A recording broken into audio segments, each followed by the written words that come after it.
हमारी संस्कृति में हमने सुना है कि ऐसे बहुत से उपाय हैं जिनसे घर में मौजूद चीज़ों से इम्यूनिटी को बढ़ाया जा सकता है। क्या आप घरेलू उपचार से इम्यूनिटी यानी प्रतिरोधक क्षमता को बढ़ाने के बारे में थोड़ा प्रकाश डाल सकते हैं? देखिए, इम्यूनिटी को रातों रात नहीं बढ़ाया जा सकता, हमें ये समझना होगा। आमतौर पर मेरा मानना है कि कई कारणों से लोगों की जीवन शैली और भोजन के पैटर्न को देखते हुए मुझे लगता है कि इसकी जांच होनी चाहिए, इसकी मेडिकल जांच होनी चाहिए।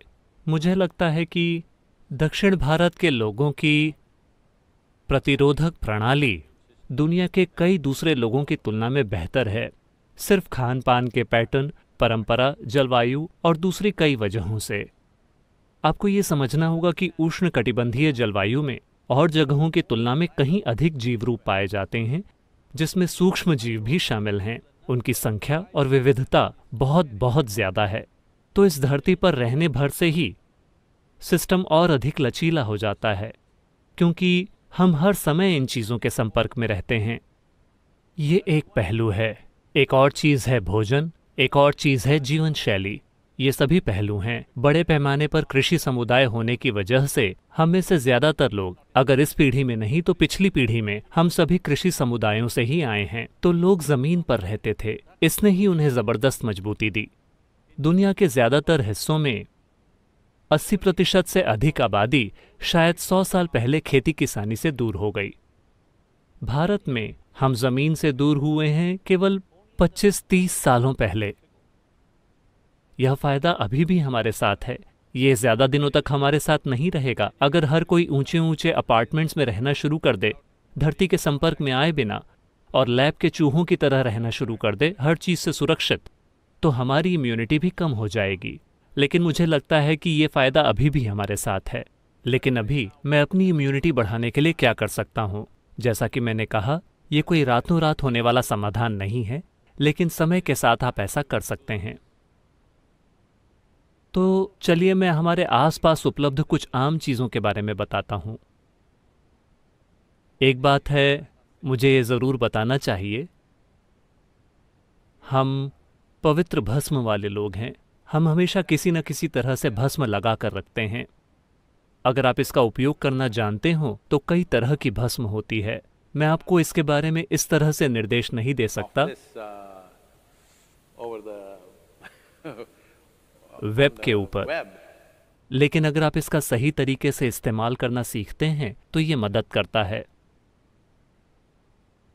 नीम लगभग पूरे देश में उपलब्ध है, पहाड़ी स्थानों को छोड़कर। रोज नीम की पत्तियों को खाना। हल्दी तो वैसे भी मौजूद है। आजकल लोग नैनो हल्दी बना रहे हैं, जिसे हमारा शरीर आम हल्दी की तुलना में ज्यादा आसानी से सोख लेता है। ये भी आपके इम्यून सिस्टम को काफी बेहतर बनाती है। अगर आप आंवले को, जिसे गूसबेरी या नल्लीकाई भी कहते हैं, अगर आप इसे रात भर शहद में भिगोकर रखते हैं, साथ में कुछ टूटी हुई काली मिर्च या ग्रीन पेपर, मैं उन लोगों के लिए कह रहा हूं जो दूसरे देशों से हैं। ग्रीन पेपर से मेरा मतलब हरी मिर्च नहीं है, कहने का मतलब है कच्ची काली मिर्च, जिसे आपने दुनिया के ज़्यादातर हिस्सों में नहीं देखा होगा। यहाँ ये हमारे लिए बहुत आम है। तो इसे शहद में भिगोएं और हर दिन 3 चम्मच, दिन में 3 बार इसका सेवन करें। ये सभी चीज़ें सबसे अच्छी तरह तब काम करती हैं जब आप खाली पेट होते हैं, तो सुबह सबसे पहले आप इसका सेवन करें। अगर आप ये चीज़ें करते हैं तो आप अपने इम्यून सिस्टम में काफ़ी बढ़ोतरी देख सकते हैं। मैं कहूँगा कि 4 से 8 हफ्तों में आप देख सकते हैं कि आपका इम्यून सिस्टम काफ़ी बेहतर हो गया है। ऐसे योगाभ्यास हैं जिन्हें सिखाना कठिन है, लेकिन अभी सिर्फ एक मंत्र का जाप और ईशा क्रिया करना, इससे भी आपका इम्यून सिस्टम बेहतर होगा। ये बात साफ होनी चाहिए कि ये कोरोना वायरस का इलाज नहीं है, ना ही ये इसकी रोकथाम है। मैंने अपना जाप किया तो मैं जाकर लापरवाही करूँगा, ये उस तरह काम नहीं करने वाला। ये ऐसी चीज़ें हैं जिससे आप एक अरसे के लिए करते हैं और अपने सिस्टम को मजबूत करते हैं कि जो अगला वायरस आएगा, आप शायद उससे निपटने के लिए एक बेहतर स्थिति में होंगे। यानी अगर आप जिंदा हों तो। हाँ, इसे हल्के में ना लें, इसे हल्के में ना लें। फिलहाल ये हम में से हर एक के लिए एक चुनौती है कि हम इस समय के दौरान जिंदा रहें। इसका यही मतलब है। ये मत सोचिए कि ये कोई दूर की चीज़ है जो चीन या इटली के लोगों के साथ होती है। अभी अगर हम बने रहें, अगर आप इन 6 से 8 महीनों के दौरान जिंदा रहें, तो इसका मतलब है कि हमने इसे जिम्मेदारी के साथ निभाया है। अगर हम में से हर कोई जिंदा रहता है, तो इसका मतलब है कि हम वाकई अच्छे हैं। हम जागरूकता और जिम्मेदारी के साथ जीते हैं, इसका यही मतलब है। दुर्भाग्य से आज सरकार को सेना का प्रयोग करके इसे जबरदस्ती लागू करना पड़ रहा है, क्योंकि बहुत से लोगों को एहसास नहीं हो रहा है कि ये जरूरी है। और वो सोचते हैं, उन्हें लगता है कि ये काल्पनिक है। ये काल्पनिक नहीं है, ये हमारे सामने खड़ा एक ऐसा खतरा है जिसे हमें ठीक से संभालना होगा। चलिए मंत्र का जाप करते हैं। योग योग योगेश्वराय भूत भूत भूतेश्वराय काल काल कालेश्वराय शिव शिव सर्वेश्वराय शंभो शंभो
Shambho